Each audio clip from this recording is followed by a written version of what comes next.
you're a great fighter and all of our fighters are amazing, but you have this cerebral side to you that I click with, that it sees bigger pictures, and so when I talk about some of the things that I find exciting of what we're all doing, I can tell that you're kind of seeing these bigger picture stuff. And, if anybody follows you on social media, they see you're posting things that are very intellectual and inspiring, motivational. Where does that come from? Like, has that been there forever?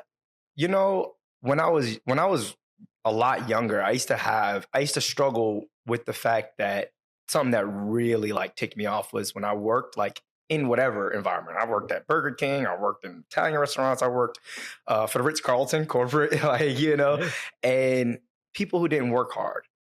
And eventually one of my best friends, he told me, said, man, you're still comparing yourself to other people because you think people should work hard because you work hard.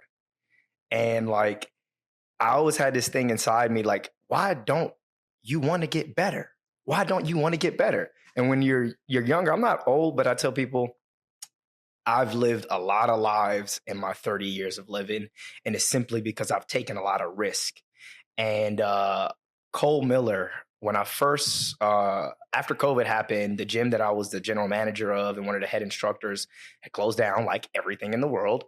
And I was like, well, this is cool because I literally left all my 9-to-5 jobs. Like I don't have health insurance. Shout out to the UFL. Hey-o. We'll get into that. Yeah, I don't have health insurance. I have a not so funny story. It's a funny story now, but I was like, well, what do you do? There's nothing martial arts and or fighting related that includes not touching, like me in physical contact.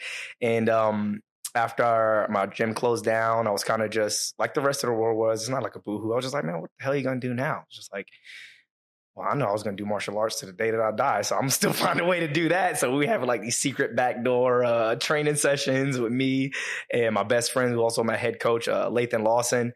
And then Cole Miller was like, no, my gym is still open. We're just not accepting new members. When everything went on, he knew. He was like, when all this COVID shit blows over, we're going to need instructors. And I was like, I'll just move there. I don't have a job here.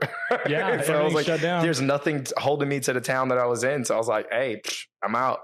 I moved with Cole, and he really opened my eyes. 20-time UFC vet, still on the mat. We do wall work Wednesdays, and he's my main training partner. Yeah. So this dude, he still gets down, and he said something, one class that we had, he was teaching a boxing class, and it was like, there's a Greek word for knowledge called gnosis. And then there's the other word is epignosis, which means wisdom. And that's like knowledge gained through experience. And all the stuff that I put out there as far as like my insight on life or what I'm feeling or what people see or claim as like motivation, things that like just kind of spark that fire where somebody feels connected to it. That's all it is just my experiences in life. And the only way I got those experiences by just taking risk.